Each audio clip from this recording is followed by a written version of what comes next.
አዲስ አበባ ቤቶች ፈርሰዋል እየተባለ ይነገራል። ይህን ነገር ከጊዜያዊ ፍላጎት፣ ከስሜት፣ ከፖለቲካ ወጣ ብሎ ማየት ጠቃሚ ነው። አርሶ አደር በዚህና በዚህ ሰርቶ በፀሐይና በዝናብ ሰርቶ ያቀናው ሀገር ላይ አፈናቅለን የምንጥለው ከሆነ እሱ አቅም የለውም፣ አያቆመንም። ደሃን በሚጥል እጃጠሮችን በሚገፋ መልክ የሚሰራ ልማት የትም አያደርስ። አይናችን ከታወረ ለማደግ እንቸገራለን እና የነበርንበት የኑሮ ዘዬ አስቀያሚ ነው። ይሄ ዜጋ ክርስቲያን እስላም የለውም። ይሄ ዜጋ አማራ ኦሮሞ የለውም። ኢትዮጵያዊ በሙሉ ራሱን ችሎ ከዚያ ሶማሊያን፣ ኬንያን የመከናወኑ ሚስጥር በንጹህ ልቦና ሀገርና ሕዝብን ማገልገል ነው።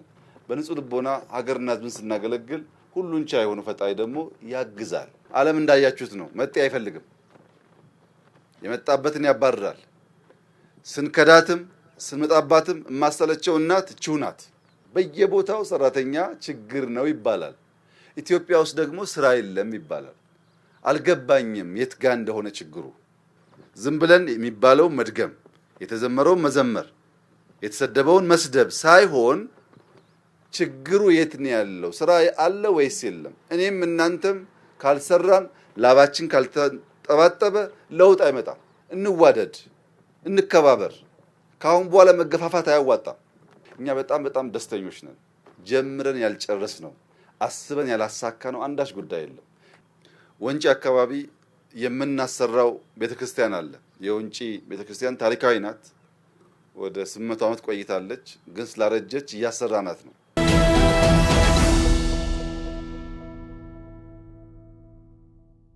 ዛሬ ይህ የኢንዱስትሪያል ፓርክ ተመርቆ ስላየን ሳይሆን የዛሬ 2 ዓመት 1 ዓመት ተኩል ብዙዎቻችሁ እንደምታውቁት መላለስ ነበር እና ይሄ መንገድ አልነበረም።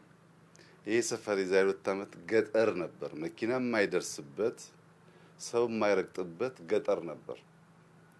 ይሄ መንገድ በሚሰራበት ወቅት ከዛኛው ጫፍ መተን ወደ ቦሌ መሻገር አንችልም፣ ድልድይ አልነበረም። ዛሬ ግን በሚሊዮን የሚቆጠር ችግኝ ተተክሎ መንገዱ እንዲያምሮ ቤቶች እየተገነቡ እንደዚህ ያለው ፓርክ ተገንብቶ እውነት ለመናገር ለረጅም ጊዜ የምናውቀው የከተማይቱ ማዕከል አካባቢ ካሉት ቦታዎች አንጻር ሲነጻጸር በእጅጉ የተሻለ ከተማ ሆኗል። አሁን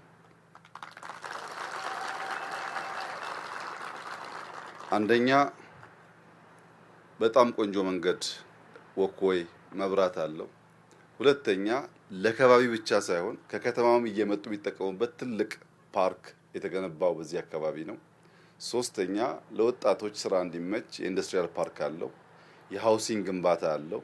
ቦሌንና ጎሮን ቦሌ ለሚንና ቦሌን በማገናኘት ረገድ በሲኤምሲ እና በጎሮ መካከል እንደ ድልድይ ሆኖ የሚያገለግል ከባቢ፣ አዲስ ሰፈር፣ አዲስ መንደር፣ አዲስ ከተማ፣ የተለወጠ ሰፈር፣ የተለወጠ ፊት ያየንበት ስለሆነ ፈጣሪያችንን እናመሰግናለን።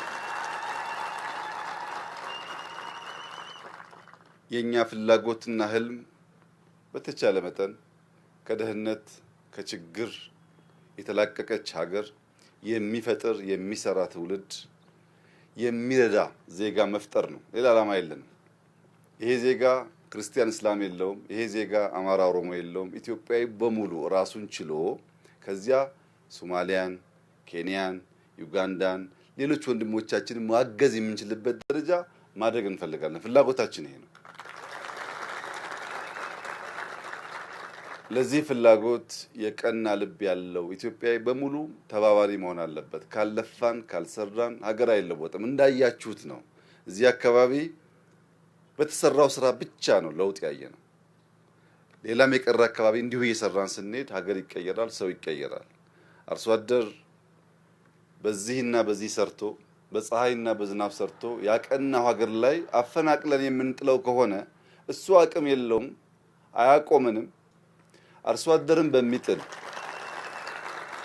ደሃን በሚጥል እጃጠሮችን በሚገፋ መልክ የሚሰራ ልማት የትም አያደርስም። ግን ላይፋቸውን የሚያሻሽል አንድ ሰው ሽንት ቤት ሳይኖረው ሰው ሲታመምበት ለመጠየቅ የማያስችል የኑሮ ዘዬ ውስጥ እየኖረ ሰው ሲሞትበት ቦታ አጥቶ አስፋልት እየዘጋ ቆጥ ላይ እየኖረ ያን ነገር ለመቀየር የሚደረግ ጥረት መቃረን ተገቢ አይደለም። በነገራችን ላይ አዲስ አበባ ቤቶች ፈርሰዋል እየተባለ ይነገራል። ይህን ነገር ከጊዜያዊ ፍላጎት፣ ከስሜት፣ ከፖለቲካ ወጣ ብሎ ማየት ጠቃሚ ነው። ኢትዮጵያን እንስራት።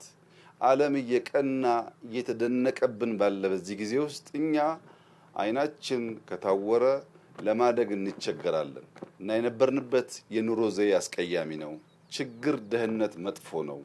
የሰው እጅ ማየት በግልም እንደ ሀገርም አስቀያሚ ነው። ከዛ ወጥተን ራሳችንን መቻል እንድንችል መተባበር፣ መስራት፣ መትጋት በእጅጉ አስፈላጊ ነው። ሐዋሳ ኢንዱስትሪያል ፓርክ ስንሰራ ሰፊ ሼድ ገንብተናል በጣም በብዙ ገንዘብ። ከዛ የውጭ ሰዎች መጥተው ኢንዱስትሪ ከፍተዋል።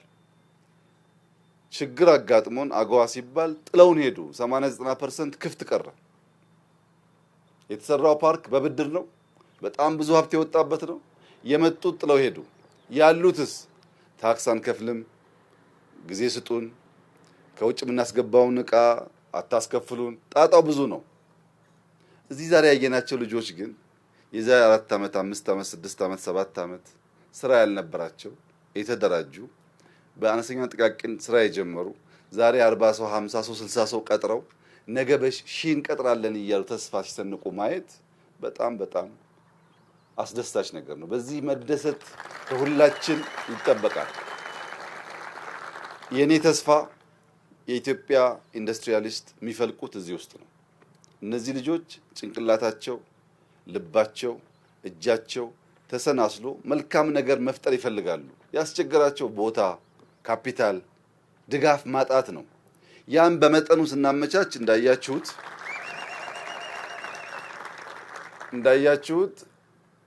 በዚህ ኢንዱስትሪያል ፓርክ ለግብርና ስራ የሚውል ፓምፕ ይመረታል።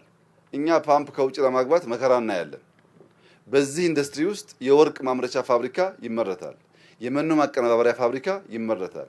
የብሎኬት ማቀነባበሪያ ፋብሪካ ይመረታል። ፋብሪካ ነው የሚመረተው። ፋብሪካን ማምረት የሚችሉ ወጣቶች ኢትዮጵያ መፍጠር ከቻለች ለነዚህ የሚደረግ ማንኛውም ድጋፍ የሚባርክ ነገር ነው። ጉዳት የለውም፣ ጥቅም ብቻ ነው። መበርታት አለብን። ስንሰራ ግን ልክ ዛሬ እንዳየነው አርሶ አደሮች ቢያንስ 1 ሄክታር ሰጥተው 50 እና 60 ካሬ ላይ ሱቅ ቢኖራቸው ማን ይጎዳል? በዚህ እነሱም ዜጎች ናቸው። እነሱም ጭንቅላት አላቸው። እነሱም ከታገዙ ይኸው ከኛ ጋር ተቀላቅለው መሸጥ መነገድ ይችላሉ። ይሄ የመንግስት ብቻ ሳይሆን የሁሉም ኢንዱስትሪያሊስት እሳቤ መሆን አለበት። ሲሰራ ድሃውን የኖረውን ሰው ባቀፈና ኑሮ ባሻለ መንገድ ከተሰራ በጣም በጣም መልካም ይሆናል። በብዙ መልኩ እየተሳካልን እየተከናወን እንገኛለን። የመከናወኑ ሚስጥር በንጹህ ልቦና ሀገርና ሕዝብን ማገልገል ነው። በንጹህ ልቦና ሀገርና ሕዝብን ስናገለግል ሁሉን ቻይ የሆነ ፈጣሪ ደግሞ ያግዛል። ያ ድጋፍ እንዲቀጥል፣ እንዲበረታ፣ እንዲፈጥን ጊዜ እንዳናባክን ባጠረ ጊዜ ውስጥ ኢትዮጵያን ለውጥን ለማየት እንድንችል ዜጎች ብንበረታ ጥሩ ነው። አዲስ አበባ ከተማ ውስጥ ስንት ጎዳና የነበሩ ልጆች ሰልጥነው ስራ እንደያዙ ቁጥራቸውን ብታቁ፣ ስንት በየመንገዱ ያሉ እህቶቻችን፣ በየቡና ቤት ያሉ እህቶቻችን ሰልጥነው ስራ እንደያዙ ብታቁ፣ ወጣቶች ስራ እንዲያገኙ የሚያስችል መድረክ ስንፈጥር የተረሱ የተዘነጉ ሰዎች አካል ጉዳተኞችም ጭምር እድል እንዲያገኙ ስለሚያስችል ኢትዮጵያውያን ጓዳችን ሲገባ ሳይሆን በሰፈራችን ለውጥ ከመጣ የምናመሰግንና የምናግዝ መሆን አለብን። ዓለም እንዳያችሁት ነው። መጤ አይፈልግም፣ የመጣበትን ያባርራል። ስንከዳትም ስንመጣባትም የማሰለቸው እናት እቺው ናት። እሷ መጠበቅና ማልማት ያስፈልጋል። በዚያው አጋጣሚ ማንሳት የምፈልገው አንድ ጉዳይ በደንብ ጥናት ይፈልጋል። እናንተም ጠይቁ። ወንጪ አካባቢ የምናሰራው ቤተክርስቲያን አለ። የወንጪ ቤተክርስቲያን ታሪካዊ ናት። ወደ 800 ዓመት ቆይታለች፣ ግን ስላረጀች እያሰራናት ነው። እሷን ለማየት ሲሄድ ሰራተኛ የለም። ወንጪ አካባቢ ሰዎች ተጨማሪ ክፍያ ተከፍሎ ከአዲስ አበባ የተወሰዱት። ጅማ ስራ አለን፣ ሰራተኛ የለም። ስኳር የምንሰራባቸው ቦታዎች ሰራተኛ የለም። በየቦታው ሰራተኛ ችግር ነው ይባላል። ኢትዮጵያ ውስጥ ደግሞ ስራ የለም ይባላል። አልገባኝም የት ጋር እንደሆነ ችግሩ። ቤት ሰራተኛ ማግኘት መከራ ሆኗል ታውቃላችሁ። ቤት ሰራተኛ የለም፣ ሾፌር ችግር ነው፣ የቀን ሰራተኛ የለም፣ ስራ ደግሞ የለም ይባላል። ስራ ተርፏል በቅቷል ብዬ አይደለም፣ ግን ያልሸፈናቸው ቦታዎች አሉ። አንዳንድ ቦታ ከህንድ ከፊሊፒን ከተለያየ ሀገርም ኢትዮጵያ ውስጥ ሰራተኞች ቻይና ብቻ ሳይሆን ብዙ ሀገር ማየት ተጀምሯል። ኬንያ፣ ናይጄሪያ ብዙ ነው የማገኛቸው። ኢትዮጵያውያን ብነቃ ጥሩ ነው። ዝም ብለን የሚባለው መድገም፣ የተዘመረውን መዘመር፣ የተሰደበውን መስደብ ሳይሆን ችግሩ የት ነው ያለው? ስራ አለ ወይስ የለም? እኔም እናንተም ካልሰራን ላባችን ካልተጠባጠበ ለውጥ አይመጣም። በስራ ብቻ ለውጥ ይመጣው። ለዚያ መትጋት ይኖርብናል። እርሻ ላይ ጥረት የሚያደርጉ ወጣቶች አይቻለሁ። ዘመናዊ በሆነ መንገድ በኢሪጌሽን ቨርቲካል ፋርሚንግ የሚሰሩ ወጣቶች በጣም የሚገርሙ መብዛት አለባቸው። ኢትዮጵያ በቅርቡ ጉተሬስ ሲናገር ሰምታችኋል። 10.2% የምታድግ ብቸኛ ሀገር ናት።